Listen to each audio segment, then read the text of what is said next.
Today I wanted to talk about spin theory.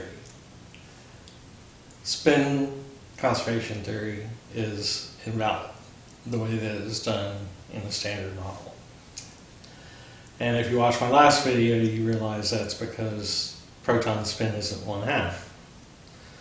But to step back a bit, the way spin theory works is they say that all particles have spin 1/2 h-bar. And then they'll say this particle with half, this particle with half, decays to this particle and this particle, both with half. So you have 1/2, 1/2 plus 1/2 equals 1.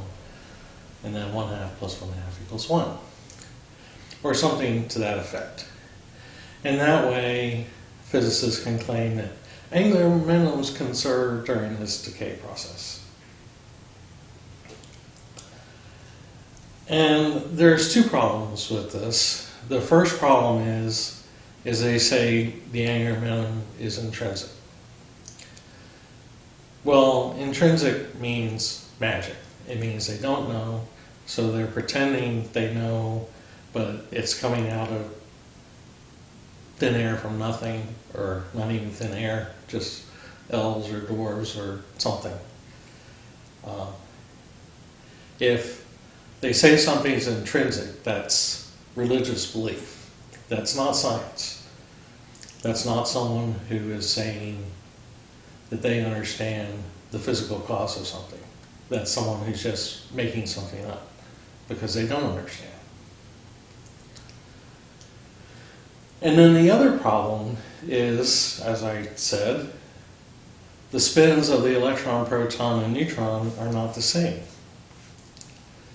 Now the electron may have a spin of 1/2. Based on all of our equations, it appears to.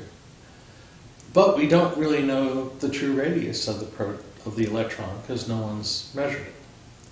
Based on the angular momentum and spin and mass, the electron has some sort of structure at the Compton wavelength with that diameter. But since we actually haven't tried to measure the diameter of that structure, we don't know for sure that the spin is really 1/2. Now in terms of protons, we actually have measured the charge radius is 0.8414 based on most recent measurements, and other measurements have been mostly higher than that in the past. So we have a physical radius.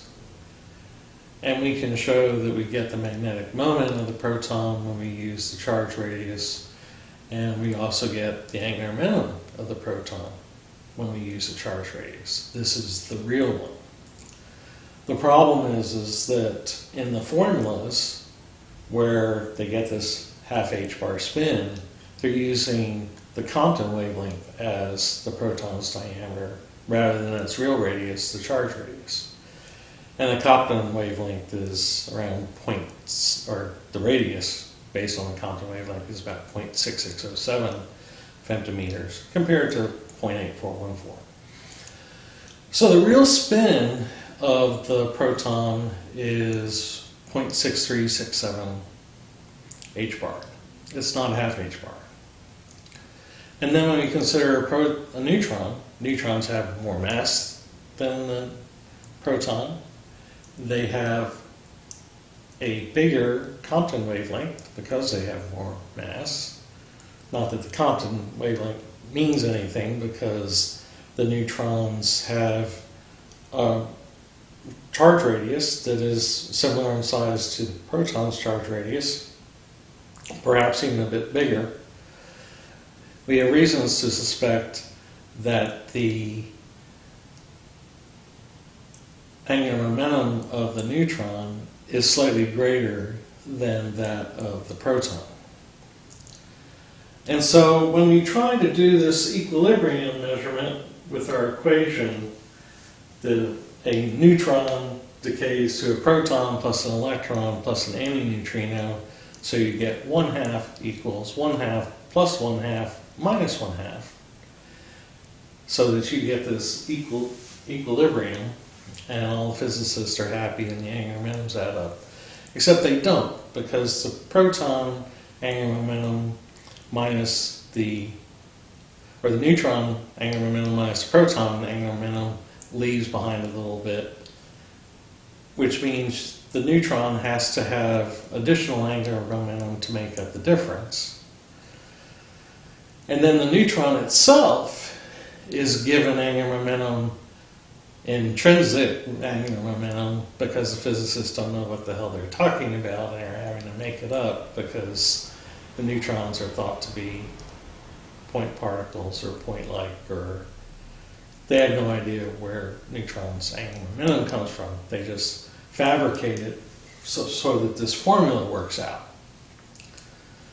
And that's two of the reasons why the neutrino was invented. The neutrino is needed to try to balance the energy conservation in this equation, but also try to balance the spin equation.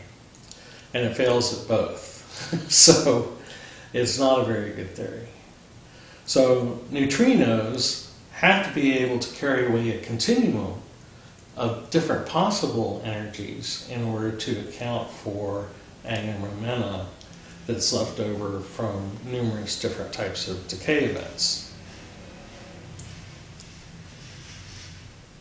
And this is not possible, not the way we think of neutrinos, especially if they intrinsically must have half. Then that leaves leftover that has to be accounted for another way. And the way that that gets accounted for is you get rotating quantum fluctuations that can conserve leftover angular momentum, and it's just part goes into the quantum field. But if it's quantum fluctuations that are really conserving the angular momentum at the real level, then we never needed neutrinos for that in the first place. The quantum fluctuations can rotate and propagate and continue to rotate with new quantum fluctuations replacing the old quantum fluctuations, and they continue to rotate the same way so that momentum is conserved. And it's these rotating quantum fluctuations that can propagate through space and can be observed, and they have properties like neutrinos that we can detect, and we obviously have detected them. And we thought they were neutrinos, but they're really quantum fluctuations. So anyway, the spin conservation problem just doesn't work at all the way it's written in the standard model. We don't get a nice and neat 1/2 plus 1/2 equals 1/2 plus 1/2. It just doesn't work out that nice and neat. And why would we expect it to? The proton has a different mass, a different radius from the electron, and the neutron has a different mass, different radius. Why would those three particles have the same angular momentum? It makes no sense that we would expect them to. We basically have used the Compton wavelength as a way of massaging them in our minds, in physicists' minds, to claim that they have the same spin.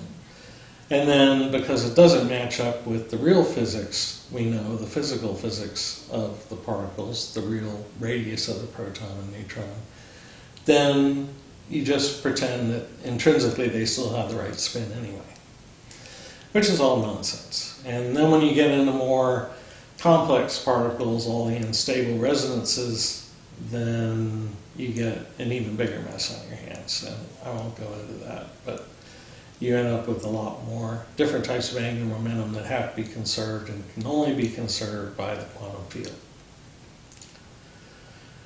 Anyway, I hope you liked this video, and if you do, please like, share it with your physicist friends, and subscribe so you can see my next ones.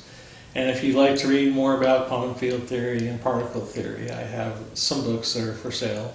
My book, Goodbye Quarks, Onium Theory, goes into more detail on particles, on the electron, proton, neutron, and also on the unstable resonances or particles that you can just explain.